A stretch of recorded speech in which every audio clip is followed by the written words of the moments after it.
기드온은 므낫세 지파 중 아비에셀 지역의 사람입니다. 아비에셀이라는 이 지역은 므낫세 지파의 땅 분배 과정을 보면 조금 이해가 쉬운데, 므낫세 지파는 요단 동편과 요단 서편의 두 지역을 차지하였습니다.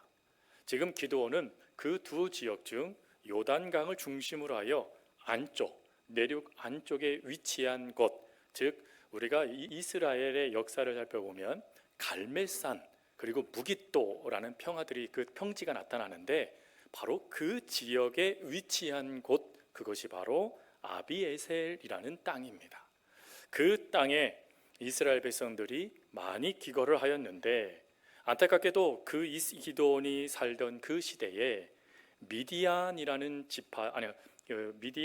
사람들이 이스라엘을 침공해 들어와 그 땅을 침탈하고, 그리고 수많은 농작물들을 수탈하고 또 많은 사람들을 죽이는 일들이 발생되었습니다. 그 고통과 그 괴로움 때문에 이스라엘 백성들은 산성을 지어 산속에 숨어 살았고, 또 땅을 파고 땅 속에 숨어 살았으며, 더 나아가서 미디안 사람들이 두려워서 함부로 탈곡마당에서 그 추수를 할 수도 없는 불안과 두려움, 공포 가운데 살았던 사람들이 바로 기드온 시대의 사람들이었습니다. 이들이 이렇게 미디안의 공포 가운데 두려워 떨 수 있었던 것은 우연히 어쩌다가 된 일은 아니었습니다. 성경은 이들이 철저하게 미디안에 의하여 유린당하게 된 결과를 사사기 6장 6절부터 10절에 뭐라고 말씀하냐면 세 가지의 이유 때문이다라고 말씀을 합니다. 첫 번째로는 하나님의 말씀을 거역했기 때문이고, 두 번째로는 하나님의 그 은혜를 잊었기 때문이며, 그리고 세 번째로는 우상 숭배에 사로잡혔기 때문이다라고 말씀을 합니다. 철저하게 하나님을 놓치게 되어지니 이방 우상 숭배를 하며 하나님의 백성이 아닌 이방 민족의 신을 섬기는 하나님으로부터 떠난 백성이 된 결과가, 하나님은 미디안을 들으셔서 이스라엘을 징계하시게 된 결과가 된 것입니다. 이러한 때에 하나님은 또한 기드온이라는 한 사람을 사사로 세우게 되어지죠. 그래서 우리가 잘 알고 있는 기드온의 300용사, 그 300용사가 13만 5천 명을 한날에 무찌르고 이스라엘을 미디안의 고통 속에 건져낸 사건을 하나님은 기드온을 통하여 일으키십니다. 여러분, 이 정도쯤 되어지면 기드온 정말 믿음이 대단한 사람이겠다, 용기도 뛰어나고 지략도 뛰어나고 대단한 지도력도 갖추고 있는 위대한 인물이겠구나라고 우리가 생각을 하죠. 하지만 이렇게 우리가 생각하는 것과 다르게 성경은 기드온의 모습을 아주 자세하게 언급해 놓고 있는데, 그 모습은 큰 용사라 불릴 만한 자세가 아니라 평범한 보통 사람의 모습을 보이게 됩니다.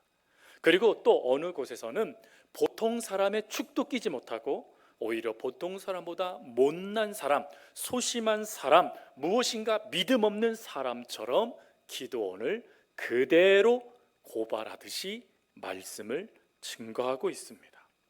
왜 이렇게 부정적으로 하나님께 제대로 반응하지도 못하고 보통 사람의 축도 끼지도 못한 채 정말 이렇게 부족한 자가 어떻게 큰 용사다라는 하나님의 말씀을 듣게 되어지는, 그 말씀대로 되어지는 그 은혜를 얻게 된 것입니까? 사실 그는 조금 전에도 말씀드렸듯이 큰 용사의 축도 끼지 못하는 사람이었습니다. 하지만 하나님은 그런 기드온에게 끊임없이 말씀하시며 기드온의 생각과 믿음을 교정해 가십니다.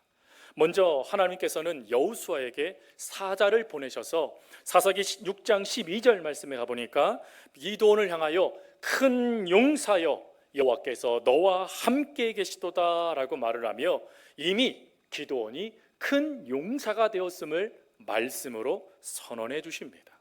사실 그가 이렇게 큰 용사가 될 수 있었던 것은 그가 능력이 있어서 하나님께서 그렇게 인정해 주신 게 아니었습니다. 12절 말씀에 히브리 원어를 보면 순서가 조금 달라져 있습니다. 오늘 본문에서는 큰 용사여 네가 하나님과 함께 계신 네가 큰 용사가 됐다라고 표현되어져 있는데, 히브리 원어에서는 이렇게 되어 있습니다. 여호와께서 너와 함께 계시도다 큰 용사여. 즉 그가 용기 있고 힘이 있고 용맹하고 지략이 있어서 큰 용사가 되어졌고, 그 용사가 된 그를 하나님이 함께 해주신 것이 아니라 하나님께서 그와 함께 해주심으로 말미암아 그가 용사처럼 달라지게 됐다라는 걸 말씀해 주는 것이에요. 그러면 이 말씀을 들으면, 이야, 하나님이 나를 큰 용사로 인정해 주셨네, 나에게 능력을 주신다고 하시네, 나에게 힘을 주시네. 그러면 보통 어떻게 하면 어떤 반응이 나와야 됩니까? 아, 하나님 감사합니다, 나 같은 것이 뭐라고 나를 그렇게 큰 용사로 부르십니까? 라는 반응이 나오는 게 정상일 겁니다. 그러나 기드온은 정상적인 반응을 하지 않습니다. 13절 말씀에 가보니까 그는 이렇게 말합니다. 기드온이 그에게 대답하되, 오 나의 주여, 여호와께서 우리와 함께 계시면 어찌하여 이 모든 일이 우리에게 일어났나이까? 또 우리 조상들이 일찍이 우리에게 이르기를 여호와께서 우리를 애굽에서 올라오게 하신 것이 아니냐 한 그 모든 이적이 어디에 있나이까? 이제 여호와께서 우리를 버리사 미디안의 손에 우리를 넘겨 주셨나이다 하니. 무슨 말이죠? 지금 기드온이 하나님께서 기드온을 향하여 큰 용사여 하나님이 너와 함께 하신다라는 말씀을 듣자마자 그는 즉시 이렇게 말합니다. 하나님, 지금 이 상황이 참 한탄스럽습니다. 하나님, 도대체 하나님은 어디 계셨습니까? 어떻게 하나님이 우리의 하나님이시라면 이런 상황을 우리에게 허락하실 수 있으시겠습니까? 저는 하나님의 이 말씀을 믿을 수 없습니다 라는 반응을 보이고 있는 거예요.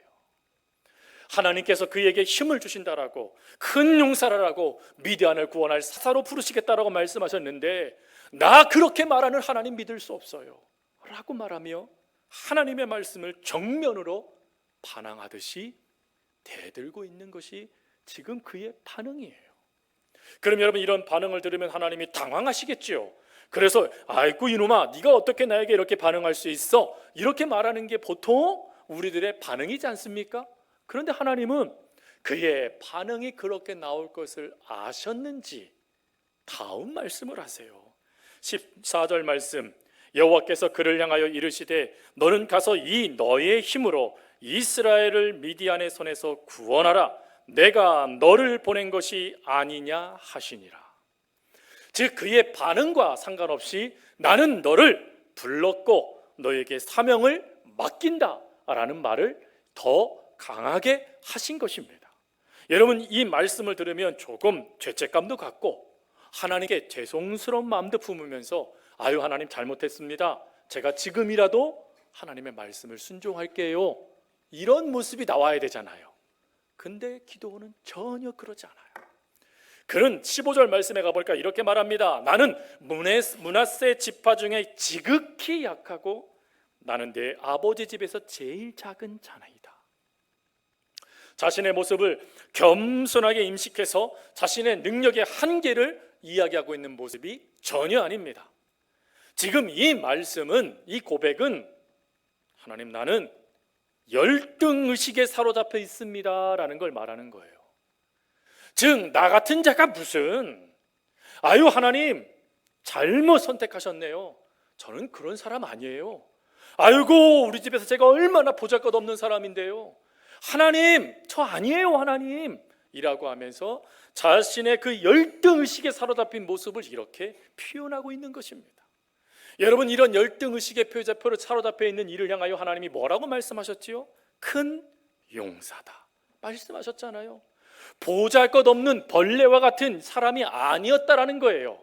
비록 그가 이전에는 그런 모습일지라도 하나님이 찾아와 주시고 그에게 말씀해 주심으로 더는 그런 모습이 아니었는데, 그는 그 말씀을 믿지 못하니 나는 벌레만 더 못합니다 라고 스스로를 깎아내리고 있는 것입니다. 여기서 끝나지 않아요. 하나님이 아예 확증을 보여주듯이 뭐라고 말하냐면, 네가 미디안을 칠 때인데 한 사람을 치듯이 네가 치게 될 거야. 이게 무슨 말이에요? 하나님이 능력을 주셔서 충분히 감당하고 남을 수 있도록 내가 역사해 줄 거야 라는 말씀이에요. 그러면 3번이나 하나님이 힘이라는 말씀을 하셨으니 기도원이요, 이때라도 뭐 하면 됩니까? 아멘. 하나님, 제가 믿습니다. 주여 나를 보내 주옵소서. 이렇게 해야 되는 게 정상이잖아요. 그지요? 안 그렇습니까, 여러분? 만약 여러분들에게 그렇게 하신다면 여러분 어떠 하시겠어요? 아멘 하실 거잖아요. 할렐루야. 왜 당황해 하세요? 당황하지 마세요. 사실 기도원은 우리와 똑같아요. 그러기에 여기에 숨겨져 있는 은혜가 있는 거예요. 기도원은 오히려 우리보다도 못한 믿음을 가진지도 모르겠습니다. 왜 그러냐면 이렇게 하나님의 말씀을 하셨는데 뭐라고 말하면, 진짜 당신이 하나님이라면 능력을 좀 보여보세요 라고까지 얘기합니다. 여러분, 얼마나 화가 날까요? 그런데 하나님이요, 역사를 이렇게 버리세요. 자, 그러면 4번째나 이렇게 하셨으니 이제는 믿어야 되잖아요. 근데 믿지 않고 마지막으로 제가 하나님께 간청합니다 하고서 하나님께 부탁한 양털 시험의 말씀이 오늘 본문의 말씀이에요. 여러분, 왜 기도원이 이렇게 하나님께서 역사하시는 말씀과 힘을 북돋아 주시는 말씀과 사명을 맡겨주시는 말씀을 들었음에도 불구하고 아이고 하나님 저 아니에요 하면서 거절했을까요?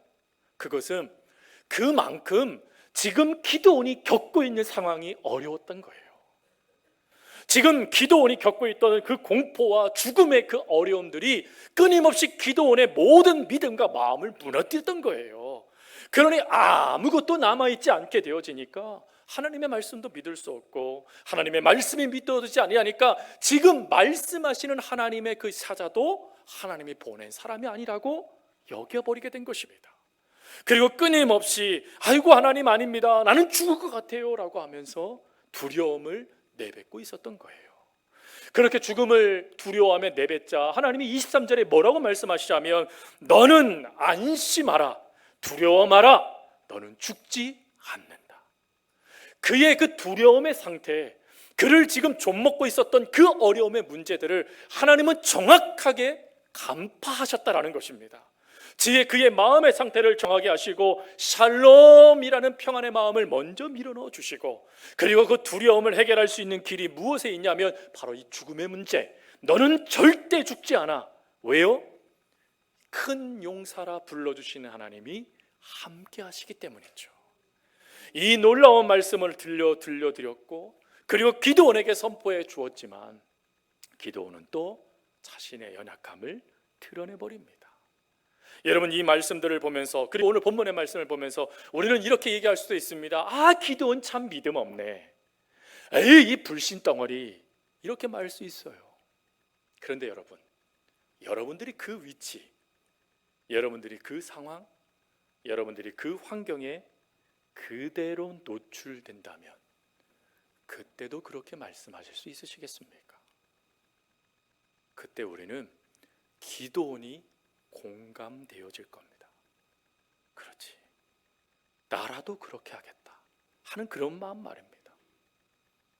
그는 믿음이 없어서 하나님을 향하여 불신을 이야기한 게 아니에요.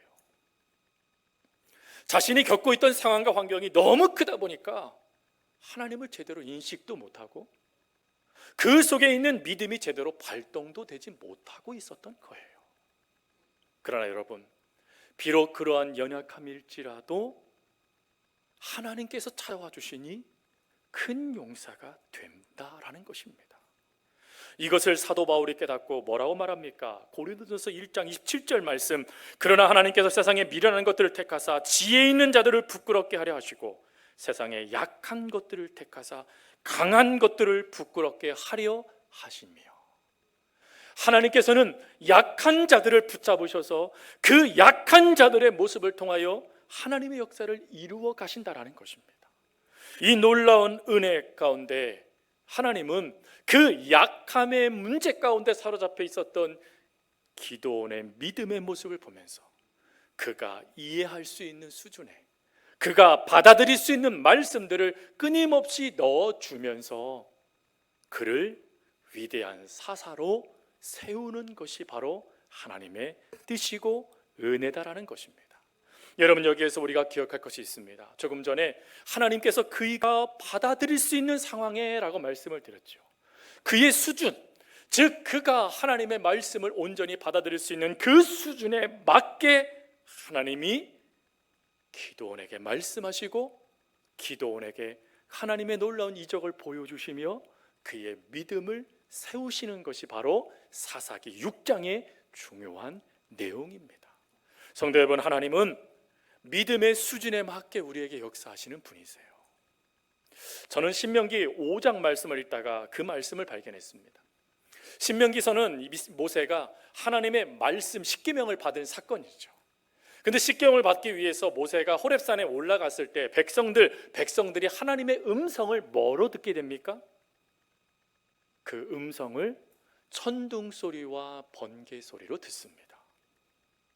모세는 하나님과 대면하여 말씀을 이야기하고 있는데 밑에 있는 백성들은 하나님의 음성을 천둥 소리처럼 들었다라는 거예요.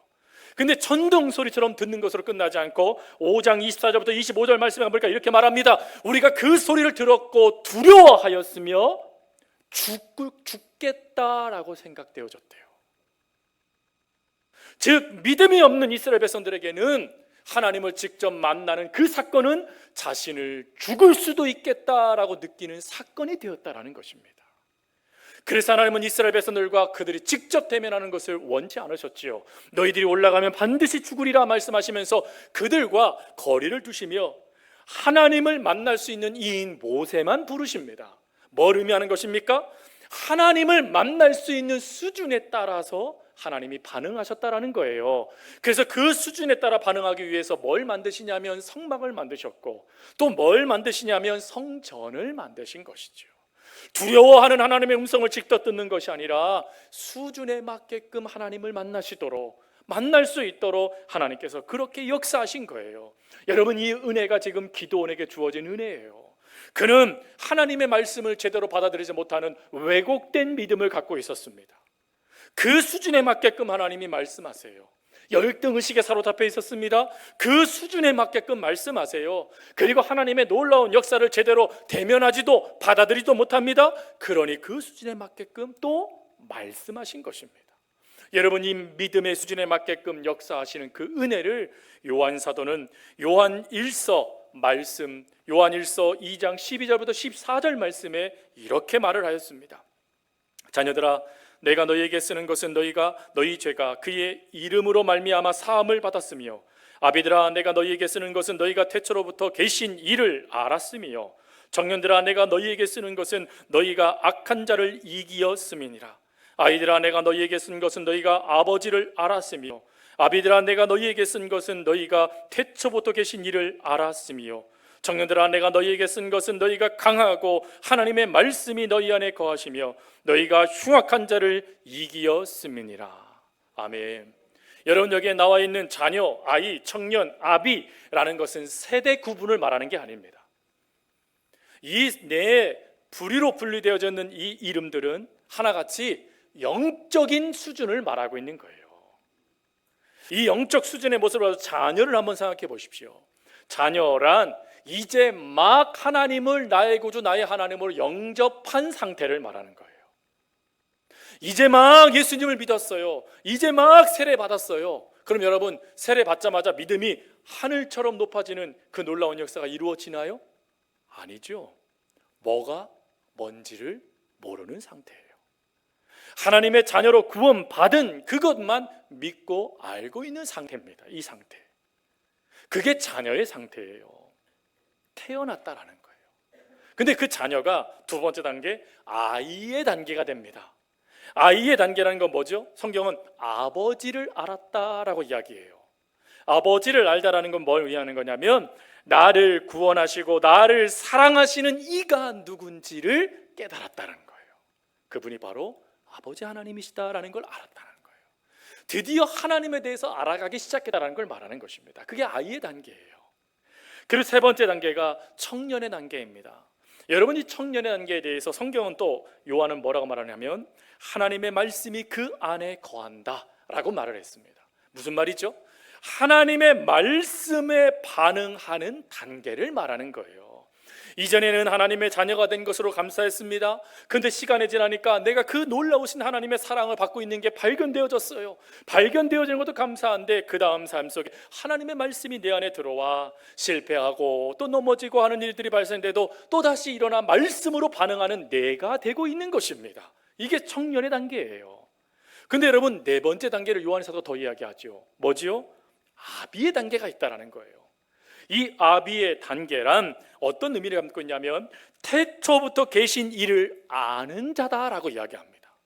태초부터 계신 이를 알다라는 게 무엇일까요? 이게 바로 하나님의 뜻을 깨닫다라는 뜻입니다. 왜 하나님이 나를 이곳에 보내셨지? 왜 하나님께서 나에게 이런 말씀을 하시지? 이 사건은 도대체 어떤 의미가 있지? 이 모든 것을 하나님의 말씀 안에서 깨닫는 단계. 아, 이거였구나. 하나님이 나를 이렇게 하시려고 나를 보내셨구나. 그럼 나는 이런 삶을 살아야지 하는 그런 깨닫고 그리고는 삶으로 살아내는 단계. 이게 네 번째 단계예요.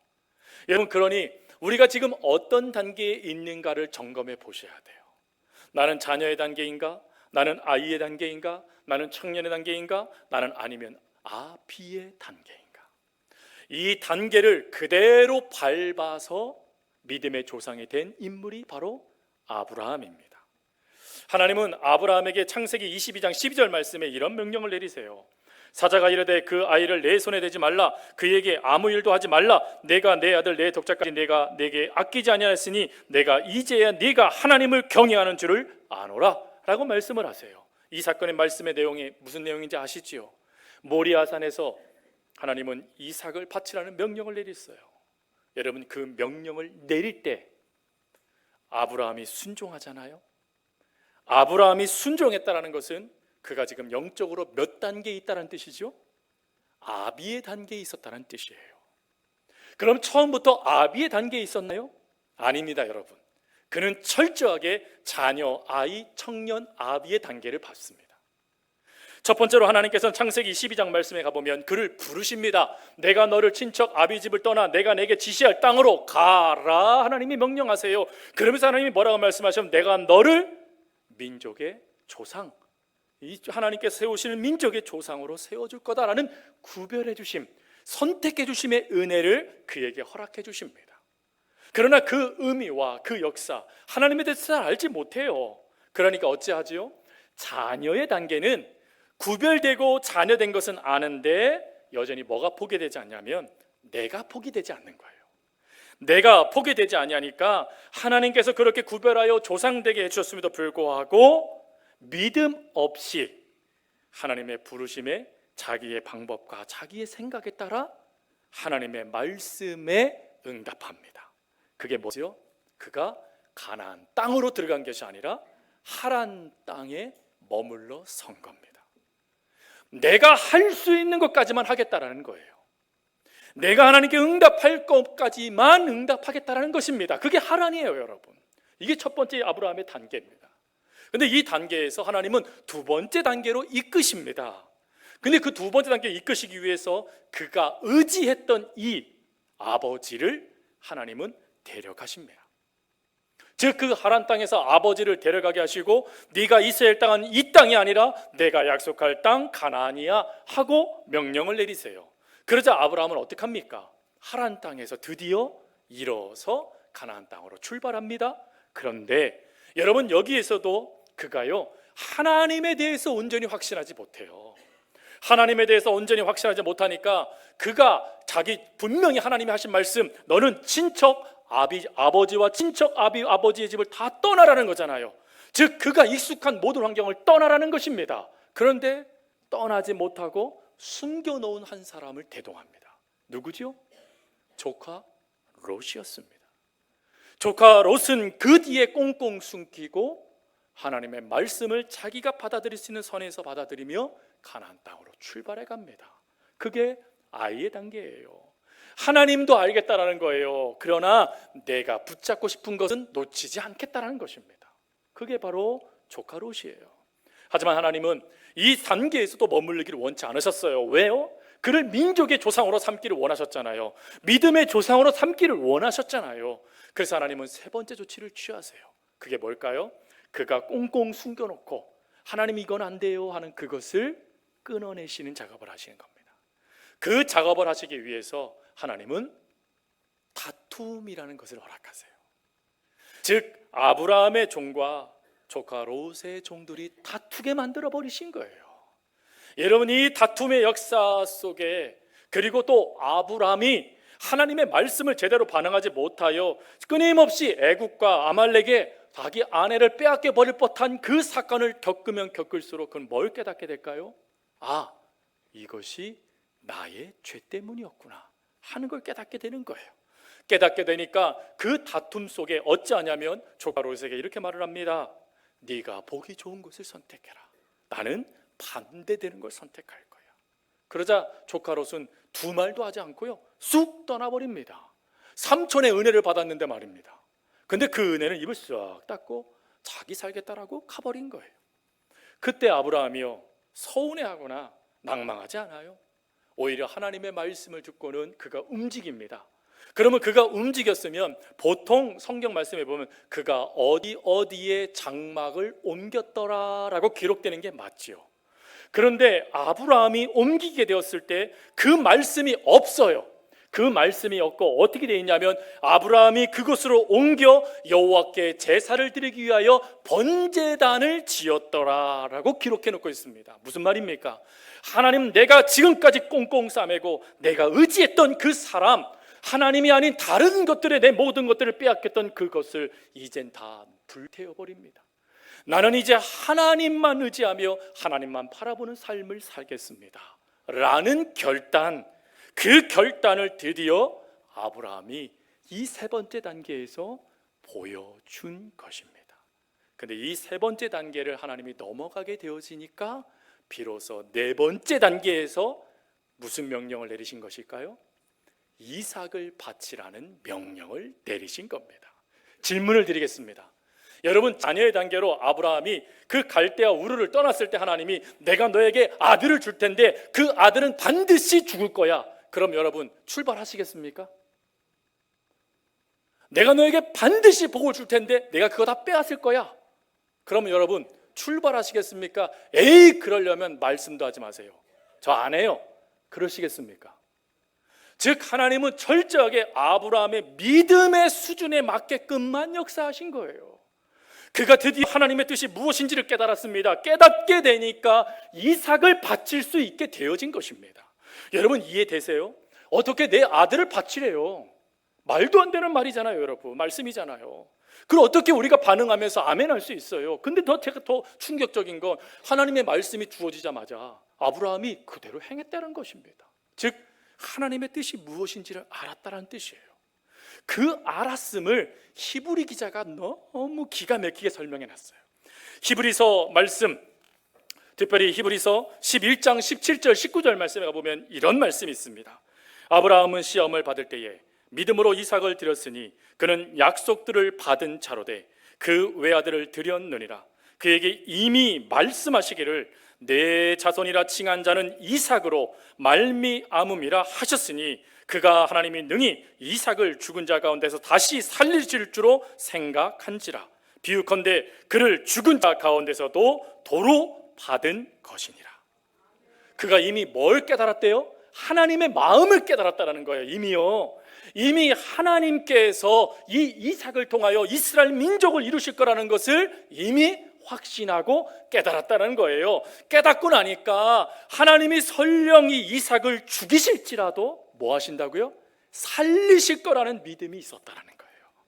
성도 여러분, 이 믿음에 하나님이 이렇게 말씀하시는 거예요. 네가 이제야 나를 믿는 줄 알았다. 이게 그때서 믿었다는 뜻이 아니라 드디어 네 믿음이 내가 인정하는 믿음까지 자랐구나 라는 것을 말씀하시는 거예요.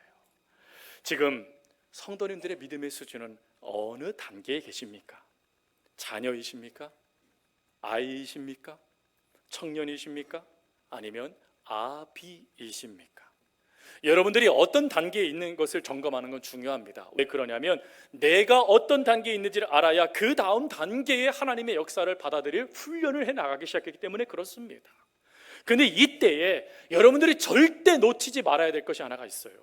그것은 하나님께서는 여러분들이 어떤 수준에 있든지 어떤 단계에 있든지 그 수준에 맞게 역사하신다는 거예요.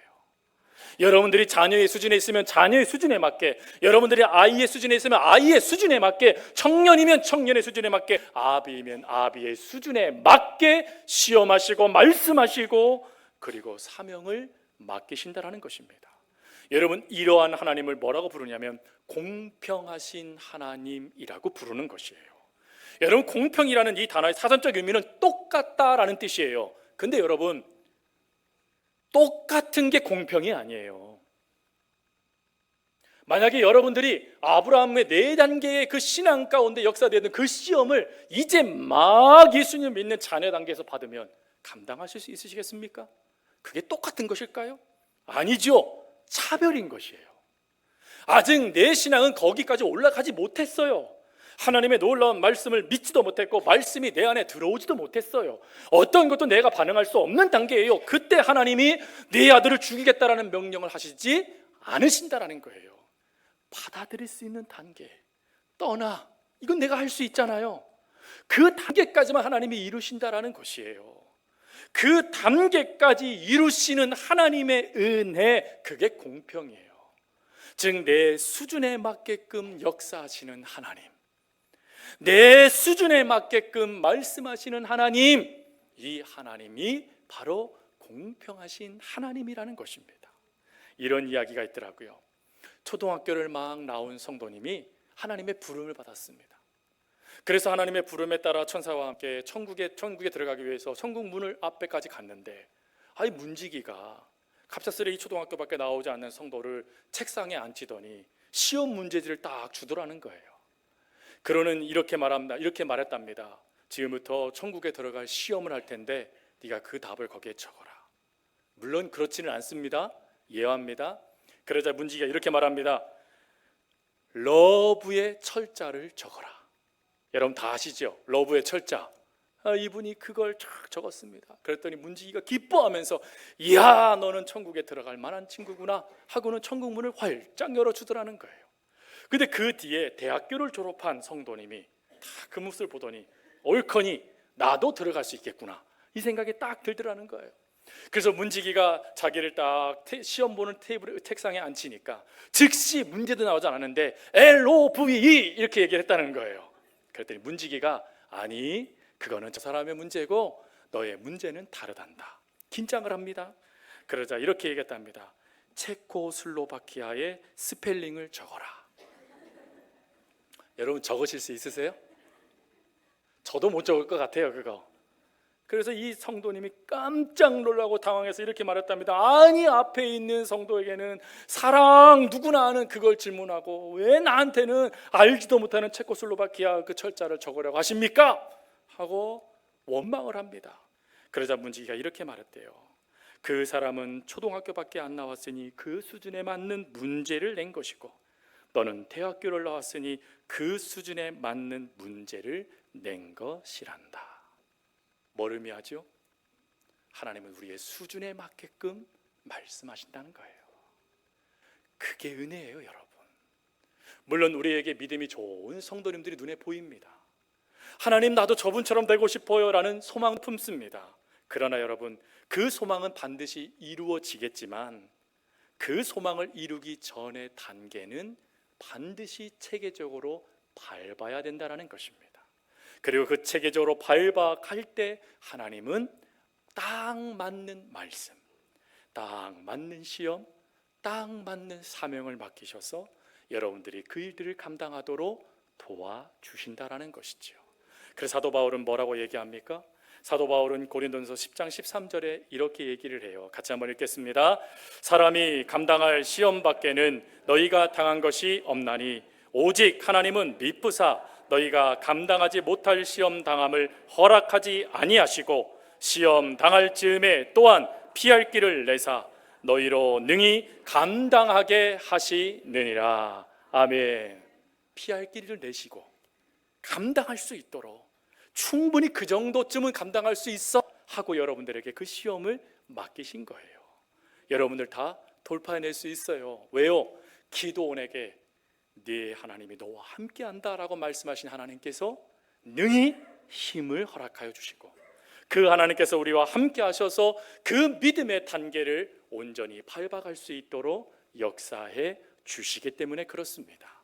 그러니 성도 여러분, 다른 성도들의 믿음이 너무 귀하고 크다라고 부러워하지 마시고, 비록 나는 그 믿음처럼 그 단계에 올라가지 못한다 할지라도 지금 하나님은 내 단계에서도 나를 사랑해 주시고 나를 배려해 주시고 나에게 하나님의 말씀을 넣어 주시고 나에게 은혜를 주셔서 그 다음 단계로 걸어갈 수 있는 참 놀라운 사랑을 부어주시는 아버지 하나님이시다라는 그 고백을, 그 믿음을 놓치지 않는 저와 여러분이 될 수 있길 바랍니다.